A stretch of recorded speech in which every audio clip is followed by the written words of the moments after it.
So, so I got a few things new in my lab, kind of.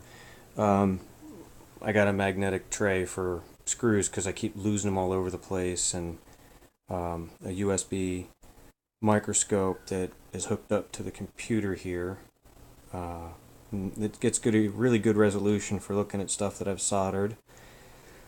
Um, I've rearranged quite a bit. I've moved and built the shelf up, and I still have some spare parts up top because I haven't completely figured out how I want to rearrange everything. But for the time being, it's a three-shelf system right now with pretty much all of my development boards and cables and equipment and stuff like that over here on this side.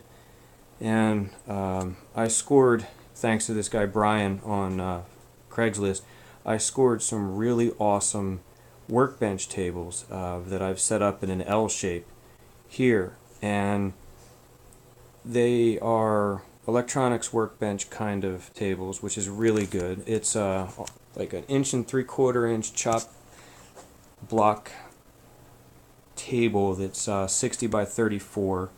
And as you can see here, it's got a shelf that's it's like 12 inches off the bench top, and it's 10 inches wide. And the previous wooden shelf that I built for my old workbench fits up there very nicely, and it gives me enough room to add like 3 more power supplies if I wanted to, or some other type of equipment. It fits my signal gen, my old school Fluke 8051, and my Rigel scope, and the power supply that I built, and it's really nice. And the table's deep enough where I can work on projects like the one I have sitting here and attach up all the instruments to it. And you can see in the back here, kind of, it's kind of dark, that there's a 8 slot with very good spacing in between each socket, but an 8 socket, 8 slot power bar with a switch down there that's attached very solidly,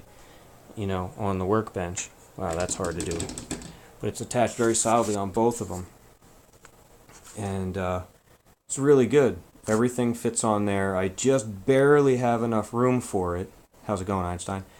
And I can still pretty much reach the do-it-yourself whiteboards there that I use grease pencils on. And along with the benches, his company got rid of the benches and the chairs to get upgrades. And I scored 2 of these chairs for free.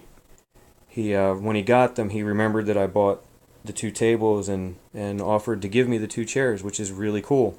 So if the other guy in Raleigh, Brian, sees this, thanks a lot, man. That's awesome. That was so cool of you. You didn't have to do that. But yeah, so there's my upgrade for my lab. Everything fits in one little area. It's all safe. And there's a snapshot of me working on the firmware for my power supply. It's pretty responsive. It's not all the way correct. I got some oversampling and stuff to do, and it's a little off. And my coworker Ed suggested a calibration array based on ranges or windows of values. So I'm going to work on that. And everything fits so close together in here. I can, I have my scope there, but I can also remotely look at it I'm looking at the code and all, so I can look at the current setting and help myself figure out what the calibration array should be. So this is pretty cool. See you next time.